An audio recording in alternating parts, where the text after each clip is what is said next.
Welcome to Guruvarya of Academy. Learn everything in simple way. Let's start today's session. Guides.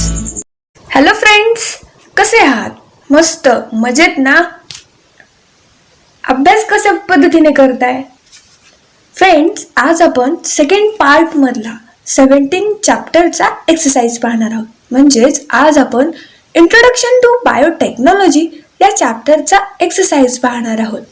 तर आता आपण आपल्या एक्सरसाइजला सुरुवात करूया. Question number first, each of the following statements is wrong. Rewrite them correctly by changing either one or two words. इथे आपल्याला काही विधानं दिली गेली आहेत, पण ती विधानं सर्वच्या सर्व चुकीची आहेत. तर त्या विधानांमधील 1 ते 2 शब्द आपल्याला चेंज करून त्यांना आपल्याला परत लिहायचं आहे. फर्स्ट सेंटेन्स आहे, simple squamous epithelium is present in respiratory tract. आपला जो काही रेस्पिरेटरी ट्रॅक्ट असतो त्याच्यामध्ये simple squamous epithelium cells present असतात असं इथं म्हटलं गेलंय. पण हे सेंटेन्स किंवा हे स्टेटमेंट पूर्णपणे चुकीचं आहे, कारण याचं राईट आन्सर आहे simple squamous epithelium is present in esophagus. आपली जी काही अन्ननलिका असते त्यामध्ये हे simple squamous epithelium cells present असतात. Next statement B, glandular epithelium is present in kidneys. किडनीमध्ये ग्लँड्युलर इपिथेलियम प्रेझेंट असतात. तर याचा आन्सर आहे glandular epithelium is present in inner layer of skin. स्किनच्या इनर लेयरला हे ग्लँड्युलर इपिथेलियम प्रेझेंट असतात. Next statement C, chlorenchyma helps the plant to float in water. Chlorenchyma हा प्लांट्सला पाण्यावरती तरंगण्यासाठी मदत करत असतो. आणि याचं उत्तर आहे chlorenchyma helps the plant to perform photosynthesis. Photosynthesis ही प्रक्रिया करण्यासाठी क्लोरेन्कायमा हा प्लांटला मदत करत असतो. Next, started muscles are also called involuntary muscles. जे काही स्टार्टेड मसल्स असतात त्यांना इनव्हॉलंटरी मसल्स म्हणतात. आणि याचं उत्तर आहे started muscles are also called voluntary muscles. Next statement आहे E, chloroplast is present in permanent tissue. जे काही परमनंट टिश्यू असतात त्यांच्यामध्ये क्लोरोप्लास्ट प्रेझेंट असतो. आणि याचा answer chloroplast is present in simple permanent tissue. Permanent टिश्यूमध्ये असतात पण ते सिंपल परमनंट टिश्यूमध्ये हा क्लोरोप्लास्ट प्रेझेंट असतो. इथे आपला हा जो काही रिराईट स्टेटमेंटचा क्वेश्चन होता तो संपतो. आता आपण दुसऱ्या प्रश्नाकडे वळूया. दुसरा प्रश्न आहे, identify the odd word and explain why it is odd. वेगळा शब्द कोणता आहे ते ओळखा आणि स्पष्ट करा की तो शब्द वेगळा का आहे. त्याच्या मागचं रिझन इथे आपल्याला लिहायचं आहे. फर्स्ट आहे xylem, phloem, permanent tissue, meristematic tissue. तर याच्यामध्ये मेरिस्टेमॅटिक टिश्यू हे ऑड वन आहे, पण ते का आपण पाहूया. Meristematic tissue is the odd one out because xylem and phloem are types of permanent tissue. Xylem आणि फ्लोयम हे परमनंट टिश्यूचे टाईप आहेत, तर मेरिस्टेमॅटिक टिश्यूज हे मात्र परमनंट टिश्यू नाही आहेत. Next, epithelium, muscle fibre, nerve fibre, epidermis. आणि याच्यामधला एपिडर्मिस हा ऑड वन आउट आहे, कारण बाकीचे जे 3 रिमेनिंग फायबर्स आहेत ते टिश्यूचे प्रकार आहेत आणि इपिथेलियम हा मात्र सेलचा प्रकार आहे. सो याचा आन्सर येतं epidermis is the odd one out because all the other 3 are different types of tissues. Epidermis is an outer layer of cells found in plants. Next, C, cartilage, bone, tendon, cardiac muscles. आणि याच्यामध्ये cardiac muscle हा odd one out आहे, कारण बाकीचे जे काही 3 आहेत ते कनेक्टिव्ह टिश्यूज आहेत. त्या कार्डियक मसल हा मस्क्युलर टिश्यू आहे. म्हणजेच याचा आन्सर येतं cardiac muscle is the odd one out because rest of the 3 are connective tissues while cardiac muscle is a type of muscular tissue. इथे आपला ऑड वन आउटचा जो काही दुसरा प्रश्न होता तो संपतो. आता आपण तिसऱ्या प्रश्नाकडे वळूया. तिसरा प्रश्न आहे write the names of the following tissues. इथे आपल्याला टिश्यूजची नावे लिहायची आहेत. फर्स्ट आहे tissue lining in the surface of mouth. आपल्या तोंडाच्या आतल्या बाजूची जी काही टिश्यूची लायनिंग असते तिथे कोणते टिश्यूज प्रेझेंट असतात ते इथे आपल्याला सांगायचे आणि याचं उत्तर आहे स्क्वॅमस एपिथेलियम. नेक्स्ट आहे tissue joining muscles and bone. असे टिश्यू जे की मसल्सला आणि बोन्सला जोडत असतात आणि याचं उत्तर आहे टेंडॉन्स. नेक्स्ट आहे tissue responsible for increasing height of plants.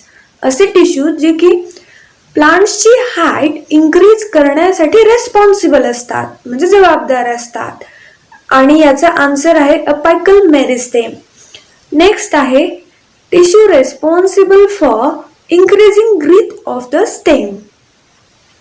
जी काही स्टेमची ग्रीथ असते म्हणजे रुंदी असते ते वाढण्यासाठी जे काही कोणते टिश्यू जबाबदार असतात ते कोणते असतात आणि याचा आन्सर आहे लॅटरल मेरिस्टेम. तर स्टेमची ग्रीथ इन्क्रीज करण्यामागे किंवा त्याची ग्रोथ करण्यामागे लॅटरल मेरिस्टेम हा रेस्पॉन्सिबल असतो. इथे आपला तिसरा प्रश्न संपतो. आता आपण चौथ्या प्रश्नाकडे वळूया. चौथा प्रश्न आहे राईट द डिफरन्सेस. इथे आपल्याला फरक स्पष्ट करायचा आहे. तो फरक आहे सिंपल टिश्यू आणि कॉम्प्लेक्स टिश्यू मधला फरक. पण प्लांटमध्ये जे काही सिंपल टिश्यूज असतात त्याचप्रमाणे कॉम्प्लेक्स टिश्यूज असतात त्यांच्यामध्ये प्रामुख्याने कोणते कोणते फरक आहेत ते इथे आपल्याला सांगायचे आहे. इथे आपल्याला 2 कॉलम्स बनवावे लागतील. त्यातील फर्स्ट कॉलम मध्ये आपल्याला लिहावं लागेल सिंपल टिश्यू तर दुसऱ्या कॉलम मध्ये आपल्याला लिहावं लागेल complex tissue. First point from the simple tissue is simple tissues are made up of single type of cell. हे जे काही सिंपल टिश्यूज असतात ते फक्त एका टाईप म्हणजे एकाच टाईपच्या सेल्सनी बनलेले असतात. तर या उलट कॉम्प्लेक्स टिश्यू हे वेगवेगळ्या टाईपच्या वेगवेगळ्या सेल्सनी बनलेले असतात. म्हणजेच complex tissues are made up of different types of cell. Next simple tissue consist of parenchyma, collenchyma and sclerenchyma. Simple tissue मध्ये पॅरेन्कायमा, कोलेनकायमा आणि स्क्लेरेनकायमा प्रेझेंट असतो. तर कॉम्प्लेक्स टिश्यू मध्ये काय प्रेझेंट असतं पाहूया. Complex tissue consist of xylem and phloem. Next it occurs in all parts of plant. Simple tissue हे all जे की प्लांट्सचे वेगवेगळे पार्ट्स असतात त्यांच्यामध्ये प्रेझेंट असतात. तर या उलट complex tissue it occurs only in vascular region. Vascular region मध्ये हे कॉम्प्लेक्स टिश्यूज आपल्याला पाहायला भेटतील. Last point from the simple tissues they perform various functions like storage, protection etcetera. तर हे सिंपल टिश्यू काय करतात वेगवेगळे कार्य करतात जसे की स्टोरेज करणं, प्रोटेक्शन करणं. कॉम्प्लेक्स टिश्यूचं काय फंक्शन आहे पाहूया. Their main function is to carry out conduction or transportation. Complex टिश्यूचं मेन फंक्शन आहे की तो कंडक्शन करतो म्हणजे एका वस्तूचं दुसऱ्या ठिकाणी ट्रान्सपोर्टेशन करण्याचं काम हे कॉम्प्लेक्स टिश्यूज करत असतात. तर इथे आपला हा जो काही डिफरन्सिएशन करण्याचा प्रश्न होता तो संपतो. आता आपण 5व्या प्रश्नाकडे वळूया. 5वा प्रश्न आहे राईट शॉर्ट नोट्स. इथे आपल्याला थोडक्यात टिपा लिहायच्या आहेत. फर्स्ट आहे मेरिस्टेमॅटिक टिश्यू. मेरिस्टेमॅटिक टिश्यू म्हणजे काय हे इथे आपल्याला व्यवस्थितपणे नोट डाऊन करायचं आहे आणि याचा आन्सर आहे meristematic tissues are the cells or group of cells that have the ability to divide. These cells divide continuously and thus helps in increasing the length and thickness of the plant. Depending upon the position, meristematic tissues can be classified as.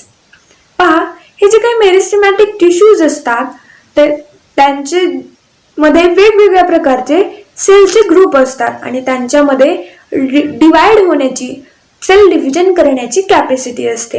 ते सतत divide होतात आणि त्याचप्रमाणे divide झाल्यामुळे त्यांची length आणि thickness प्लांटची जी काही लेंथ असते, उंची असते, थिकनेस असते ती वाढायला देखील मदत होते. तर त्यांच्या पोझिशनवरनं या मेरिस्टेमॅटिक टिश्यूचं वर्गीकरण करण्यात आलं आहे.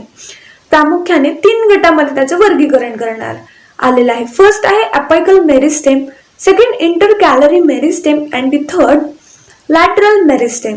अपायकल मेरिस्टेम कुठे प्रेझेंट असतो आणि त्याचं काय फंक्शन आहे पाहूया. It is present at the growing tips of stems and root. It increases the length of the plant body. The apical meristems produce 3 kinds of primary meristems, that is protoderm, ground meristem and procambium. पहा, हे जे काही apical meristems असतात ते वाढत असणाऱ्या खोडाच्या टोकाला आणि त्याचप्रमाणे मुळांच्या टोकाला ते प्रेझेंट असते. आणि प्लांट बॉडीची जी काही हाईट आहे, लेंथ आहे, ते इन्क्रीज करण्याचं काम हे अपायकल मेरिस्टेम करत असतात.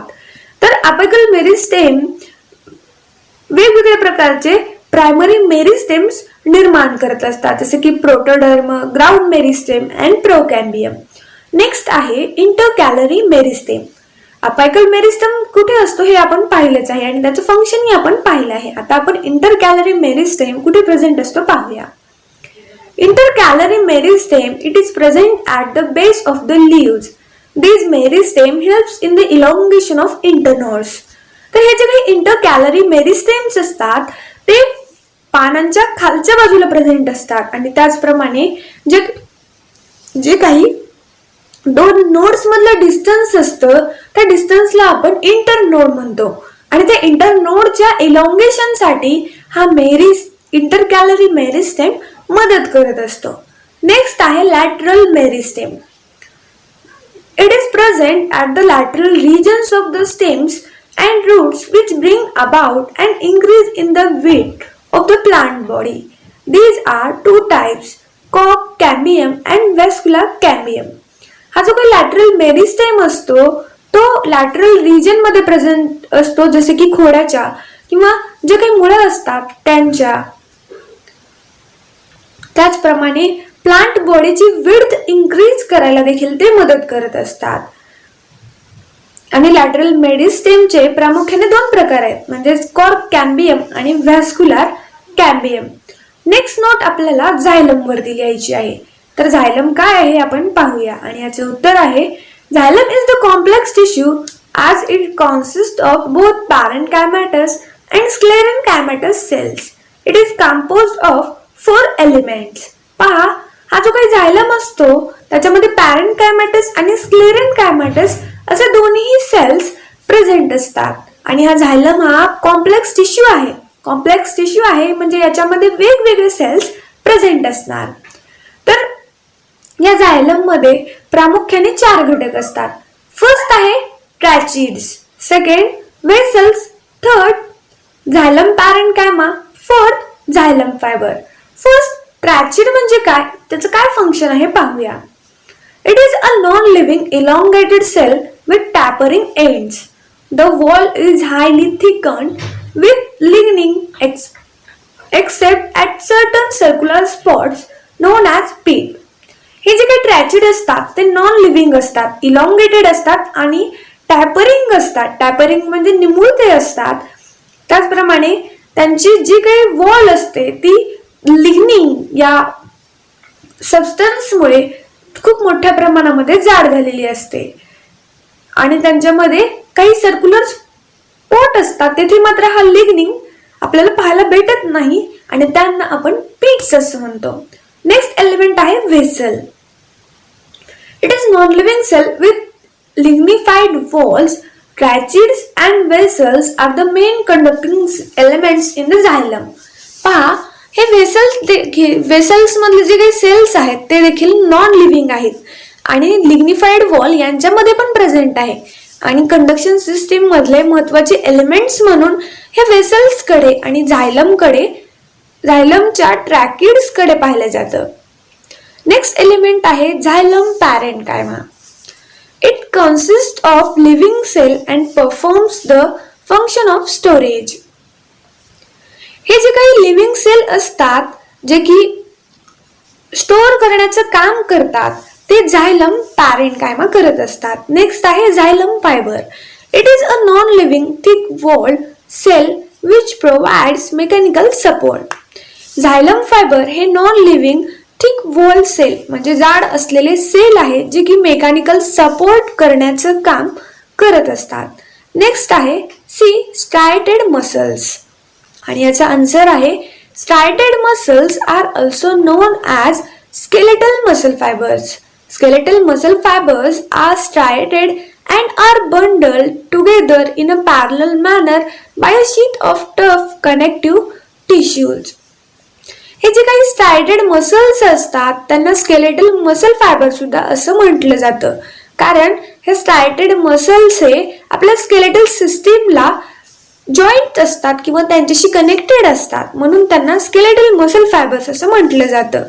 तर हे जे काही स्केलेटल मसल फायबर्स आहेत ते बंडल स्ट्रायटेड मसल्स एका ठिकाणी पॅरलल वेनं एका कनेक्टिव्ह टिश्यूच्या माध्यमातून एकत्र केले जातात. These are attach to the skeletal bones and are voluntary in nature. आणि हे एकमेकांना अटॅच असतात, स्केलेटल बोन्सना अटॅच असतात आणि व्हॉलंटरी इन नेचर असतात because their actions are directly under the control of person's will. कारण त्यांची जी काही ऍक्शन असते त्या व्यक्तीच्या इच्छेवरती अवलंबून असते, म्हणून हे स्ट्रायटेड मसल्स हे व्हॉलंटरी असतात. Next note the agro complementary business. Agro complementary business म्हणजे काय आपण पाहूया. The complementary good or services that are used in conjunction with agriculture are referred to as agro complementary business. असा complementary जोड व्यवसाय जो की शेतीसोबत आपण करू शकतो त्याला ॲग्रो कॉम्प्लिमेंटरी बिझनेस असं म्हटलं जातं. Agro complementary business are mainly carried out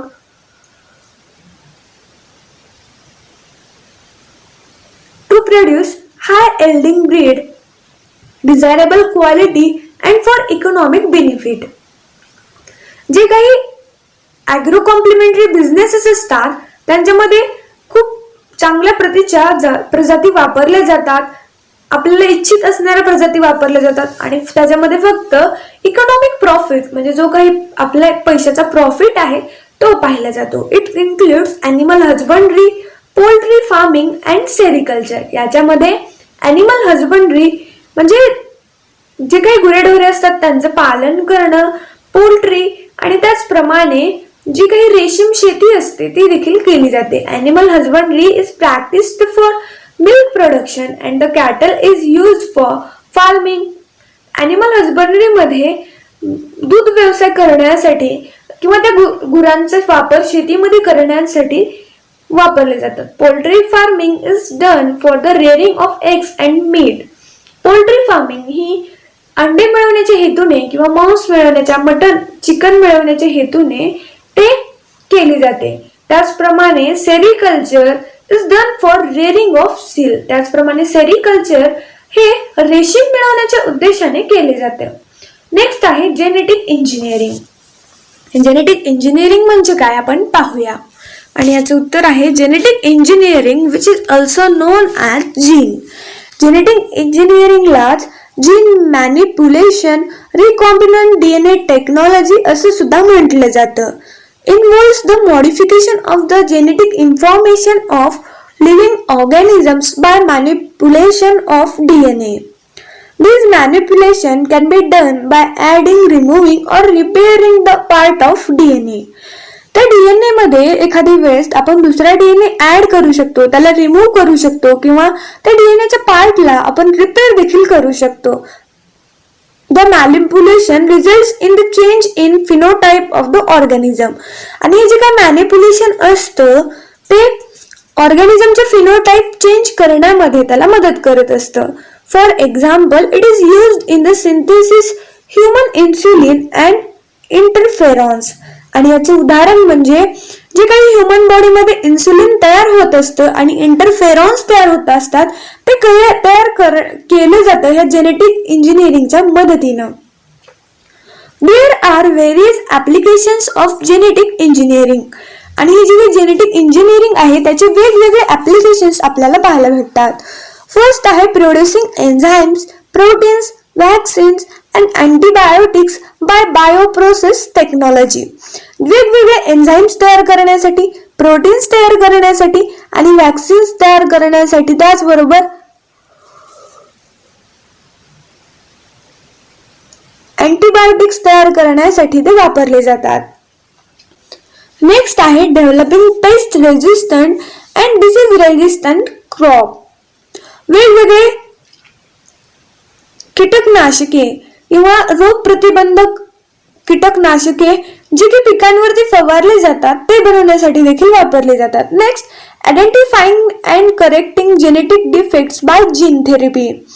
gene थेरपीद्वारे वेगवेगळे जेनेटिक डिफेक्ट ओळखणे आणि त्यांना व्यवस्थितपणे दुरुस्त करणे. Next, forensic applications in the identification of criminals using restriction fragment length polymorphism. Forensic applications मध्ये त्याचप्रमाणे जे काही क्रिमिनल्स आहेत त्यांचे वेगवेगळ्या टेस्ट करण्यासाठी रेस्ट्रिक्शन फ्रॅगमेंट लेंथ पॉलिमॉर्फिझम हे ओळखण्यासाठी देखील ह्या जेनेटिक इंजिनिअरिंगचा वापर केला जातो. नेक्स्ट नोट आपल्याला लिहायची आहे सेरिकल्चर वरती. सेरिकल्चर म्हणजे रेशीम किड्यांची जी काही शेती असते त्याला आपण सेरिकल्चर असं म्हणतो. तर याच्यामध्ये काय लिहायला पाहिजे आपण पाहूया. The rearing of silkworm to obtain silk fiber is known as sericulture. The methodology of sericulture includes 5 steps.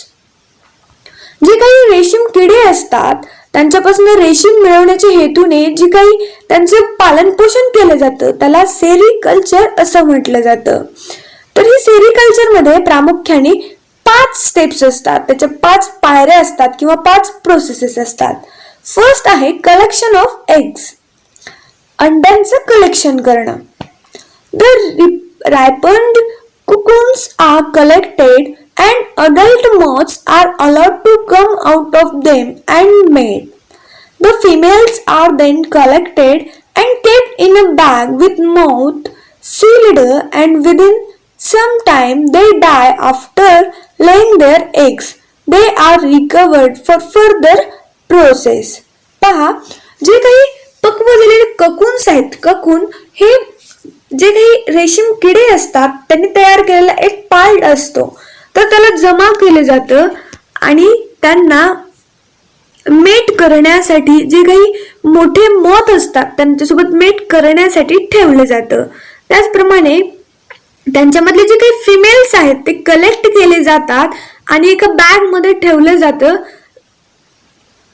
आणि काही वेळानंतर ते अंडे देऊन ते मरून जातात आणि पुढे ही प्रोसेस कंटिन्युएशन मध्ये स्टार्ट असते. नेक्स्ट आहे इन्क्युबेशन ऑफ एग्स.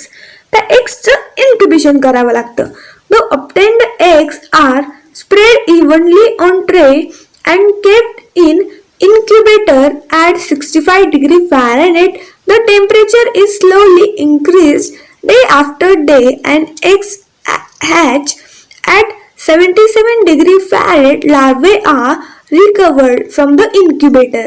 पहा, जे काही एग त्या ट्रे मध्ये पसरतात त्यांना एका इन्क्युबेटर मध्ये 65 डिग्री फॅरेनहाइट टेम्परेचरला ठेवलं जातं आणि हळूहळू ते टेम्परेचर इन्क्रीज केलं जातं आणि त्या अंड्यांना उबवलं जातं 77 फॅरेनहाइट इतक्या टेम्परेचरला आणि ते लार्वे व्यवस्थितपणे रिकवर होतात त्या इन्क्युबेटर मध्ये. नेक्स्ट आहे rearing of larvae. Larvae are reared in special rooms maintained at 77 degree Fahrenheit. They feed on mulberry leaves and become double their size in 4 to 5 days. During these 40 days larval period, 4 cycles of sleep followed by mountaining is encountered. तर हे जे काही लार्वे असतात त्यांना 77 degree Fahrenheit इतकं temperature असलेल्या room मध्ये त्यांना ठेवलं जातं. तर त्यांचं जे काही अन्न आहे ते फक्त आणि फक्त मलबेरीची पानं खाऊन जगत असतात आणि मलबेरीची पानं खाल्ल्यानंतर त्यांची 4 ते 5 दिवसांमध्ये ही साईज डबल होत असते.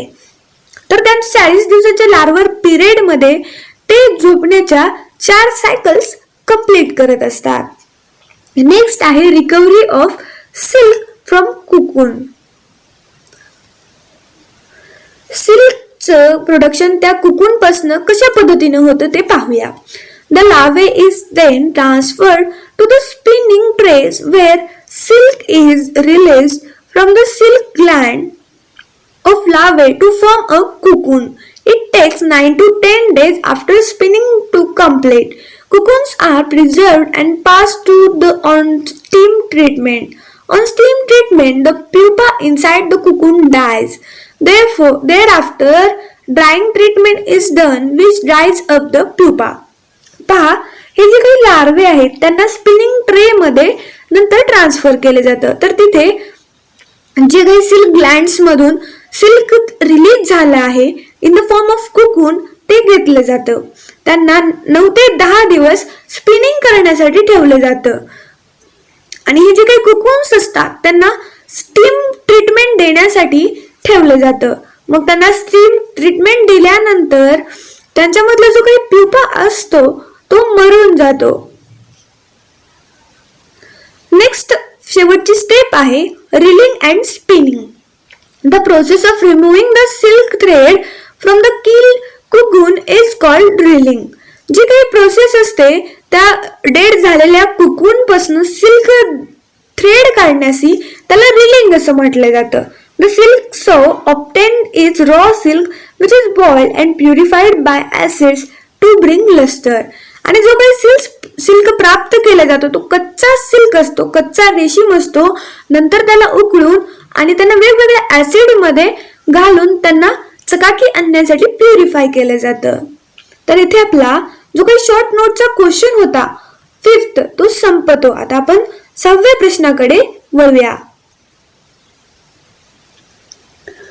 6वा प्रश्न आहे explain the meaning of biotechnology and it's impact on agriculture management with suitable examples.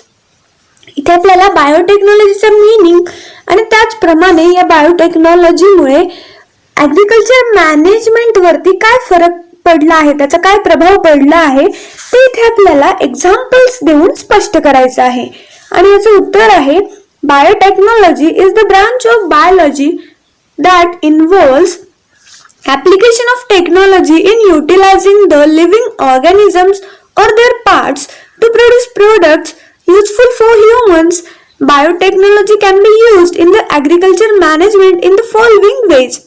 पहा, बायोटेक्नॉलॉजी ही एक बायोलॉजीची अशी ब्रांच आहे की ज्याच्यामध्ये बायोटेक्नॉलॉजीचं जे की लिव्हिंग ऑर्गॅनिझम्सच्या वेगवेगळे पार्ट्स प्रोडक्ट्स तयार करण्याचं, त्यांचा वापर करण्याचं काम करत असतं. त्याला बायोटेक्नॉलॉजी असं म्हटलं जातं.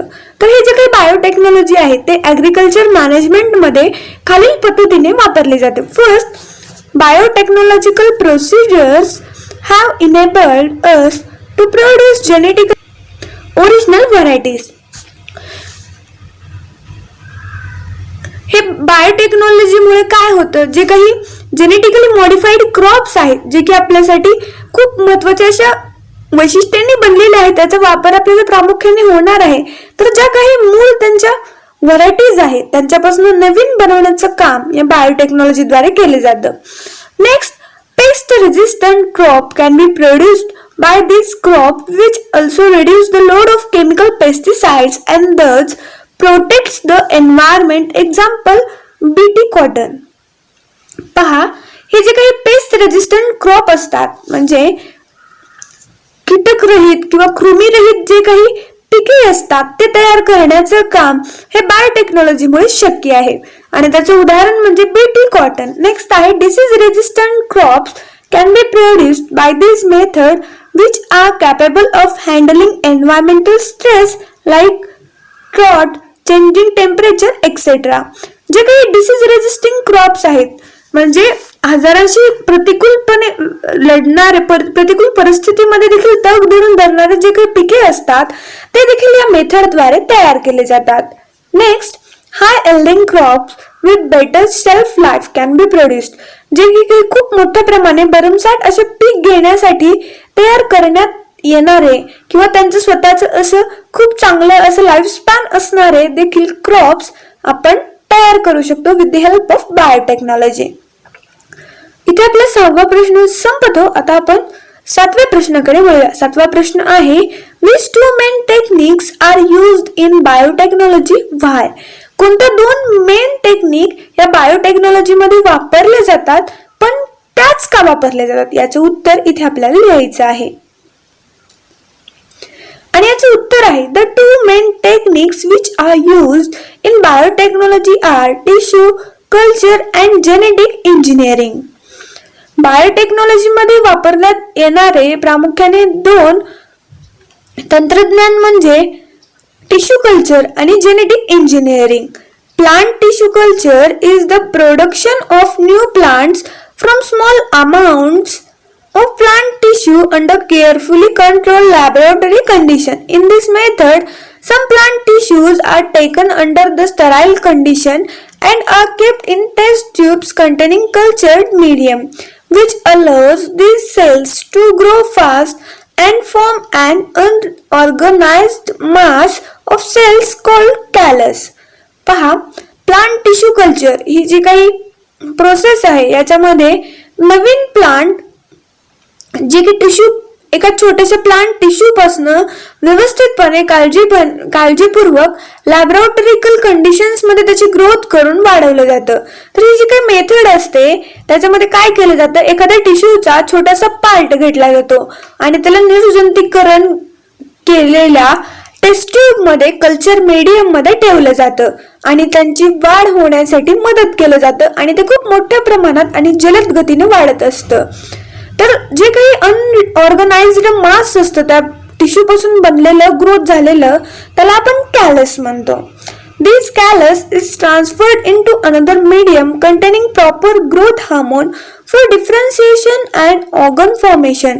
As a result small plantlets are formed in the test tubes. These can be later placed in soil where they can grow into mature plants. This technique is called micropropagation.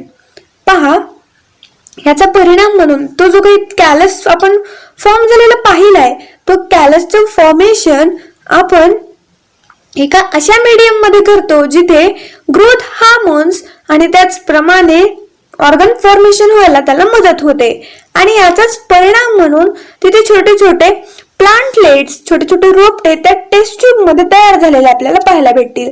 नंतर आपण त्याला मातीमध्ये देखील त्यांची वाढ करू शकतो आणि नंतर ते एखाद्या मॅच्युअर प्लांट सारखे वाढले जातात. तर या प्रोसेसला या टेक्निकला मायक्रो प्रोपोगेशन असं म्हटलं जातं.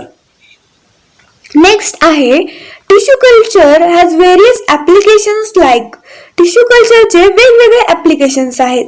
फर्स्ट आहे, it is used to produce disease resistant and high yielding varieties of plants. याच्यामध्ये आजारविरहित रोगविरहित आणि खूप भरघोस पीक देणारे पिकांच्या प्रजाती तयार केल्या जातात. नेक्स्ट आहे, tissue culture is helpful to produce new varieties of plants by fusing two different cells through a technique called germplasm hybridization and then growing the fused cells through tissue culture. For example, tomato. पहा, हे जे काही tissue culture असतं त्याच्यामध्ये आपल्याला दोन वेगवेगळ्या technique वापरून जर्मप्लाझम नावाची टेक्निक वापरून दोन वेगवेगळ्या प्लांट्सचं फ्युजन करू शकतो आणि त्याच्यापासून नवीन प्लांट आपण तयार करू शकतो. आणि याचाच एक्झाम्पल म्हणजे टोमॅटो. टोमॅटो म्हणजे टोमॅटो आणि पोटॅटो यांचं मिक्सिंग करून जो काही नवीन प्लांट होतो आणि नवीन जे काही व्हेजिटेबल तयार होते फ्रूट तयार होते त्याला आपण टोमॅटो असं म्हणतो. नेक्स्ट आहे, tissue culture along with recombinant DNA technology has made it possible to transfer nitrogen fixing genes from bacteria into plants. These has helped these plants to fix atmospheric nitrogen.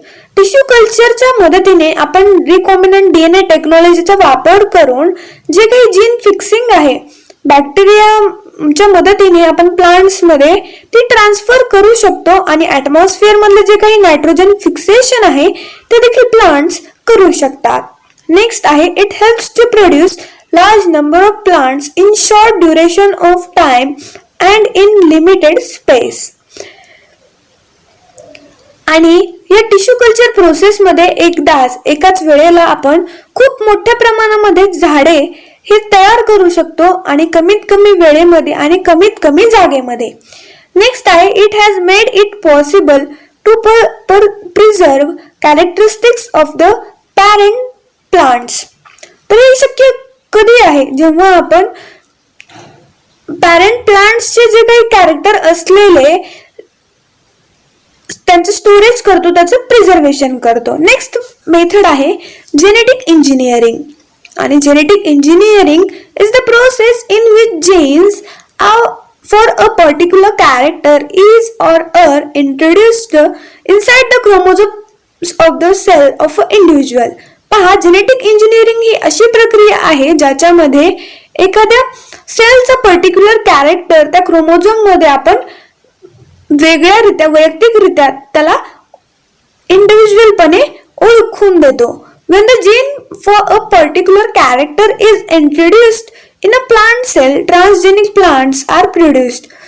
जे काही plant sale आहेत, particular कॅरेक्टरचं जर आपल्याला gene तिथे transfer करायचं असेल तर त्या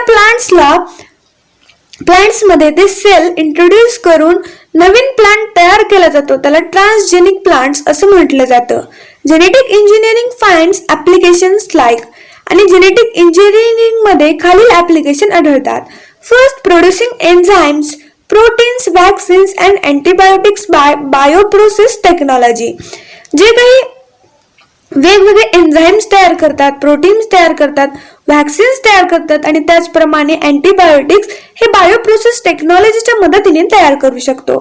second, developing pest resistant and disease resistant crop.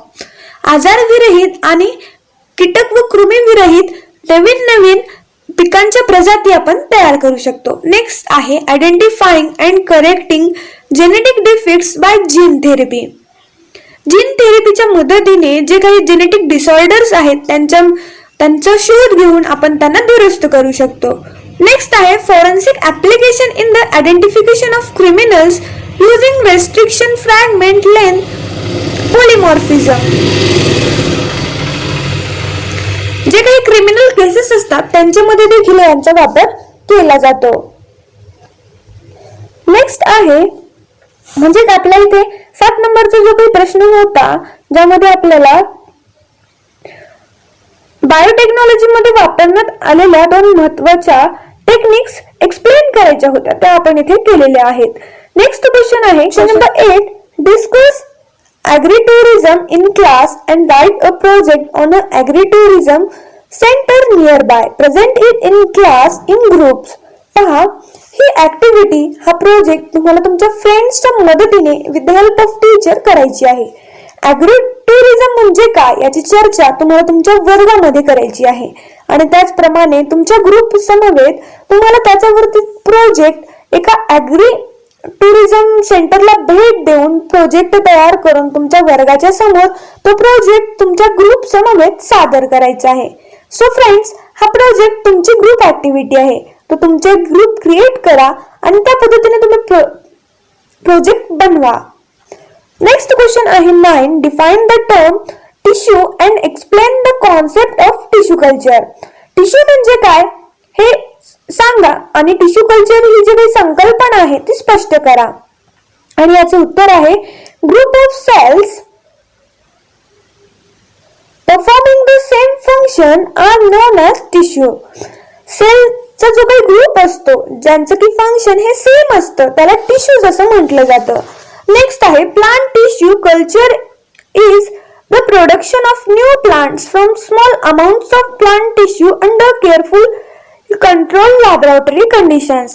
हे जे काही प्लांट टिश्यू कल्चर आहे याच्यामध्ये नवीन प्लांटचं प्रोडक्शन केलं जातं, ते पण लॅबोरेटरी कंडिशन्स मध्ये अगदी काळजीपूर्वक. In this method some plant tissues are taken under sterile conditions and are kept in test tube containing culture medium which allows these cells to grow fast and form an unorganized mass of cells called thallus.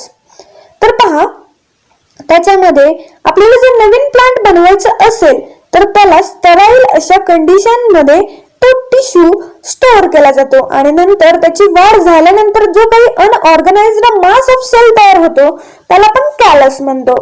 This callus is transferred into another medium containing proper growth hormones for differentiation and organ formation.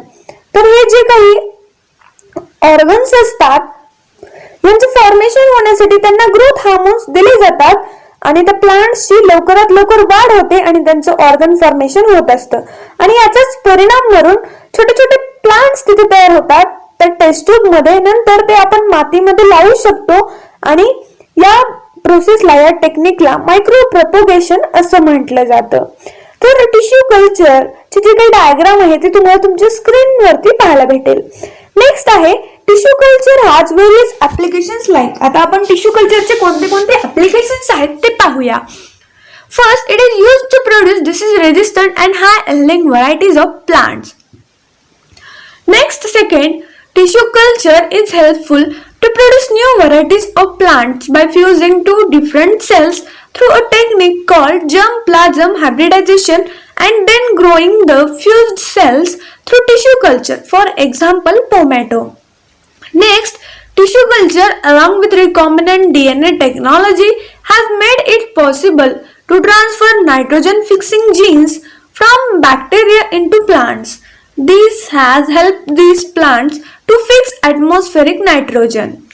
Next, it helps to produce large number of plants in short duration of time and limited space. And the last application, it has made it possible to preserve characteristics of the parent plants. इथे आपला 9वा प्रश्न संपतो. आता आपण 10व्या प्रश्नाकडे वळूया. 10वा प्रश्न आहे, rearing of a sheep is a livestock, justify this statement. एखाद्या मेंढीचं पालन करणे म्हणजेच एखाद्या गुराढोराचं पालन करणे असा याचा अर्थ होतो. तर हे स्टेटमेंट आपल्याला जस्टिफाय करायचं आहे आणि याचं उत्तर आहे, rearing of sheep refers to farming of sheeps for various purposes. मेंढा पाळणं म्हणजे मेंढ्यांची शेती करणं, मग त्यांचा उद्देश कोणताही असो, वेगवेगळ्या उद्देशांसाठी आपण ते करू शकतो. It is among the traditional business and occupations of the people of some countries around the world. तर हा एक परंपरागत चालत आलेला व्यवसाय आहे किंवा धंदा आहे ज्याच्यामध्ये वेगवेगळ्या देशांमध्ये जगामध्ये हे सर्वत्र केलं जातं. From the ancient time sheeps have been reared as a domestic animal. Sheep are reared for their milk, meat and wool production. तर पुरातन काळापासनं या मेंढ्यांचं पालन आपण पाळीव प्राणी म्हणून करत आलेलो आहोत. तर या मेंढ्यांपासून दूध मिळवण्यासाठी, त्यांचं मांस मिळवण्यासाठी आणि त्यांच्यापासून लोकर मिळवण्याच्या उद्देशाने आपण त्यांना पाळतो. तर विद्यार्थी मित्रांनो, इथे आपला हा जो काही इंट्रोडक्शन टू बायोटेक्नॉलॉजी चॅप्टरचा एक्सरसाइज होता तो संपतो. तर या एक्सरसाइज मध्ये जर तुम्हाला कोणता प्रश्न समजला नसेल तर तुम्ही नक्की कमेंट करून सांगा. तर त्या प्रश्नाचं तुम्हाला व्यवस्थितपणे आन्सर समजून सांगितलं जाईल. तर नेक्स्ट चॅप्टर्सचे आणि चॅप्टरच्या एक्सरसाइजचे व्हिडिओ पाहण्यासाठी तुम्हाला आमच्या चॅनलच्या प्लेलिस्टमध्ये जावे लागेल. तिथे तुम्हाला 9th स्टँडर्ड सायन्स या फोल्डरमध्ये सर्व व्हिडिओज मिळतील. पाहायला विसरू नका. धन्यवाद. Thanks for watching video. जर तुम्ही आमच्या चॅनलला सबस्क्राईब केलं नसेल तर लगेच सबस्क्राईब करा आणि बाजूला असलेल्या बेल आयकॉनवर क्लिक करा, म्हणजेच तुम्हाला आमच्या नवीन व्हिडिओचे अपडेट भेटतील. आणि शेअर करायला विसरू नका, कारण जशी तुम्हाला मदत झाली तशी इतरांना पण होऊ द्या. Thank you everyone.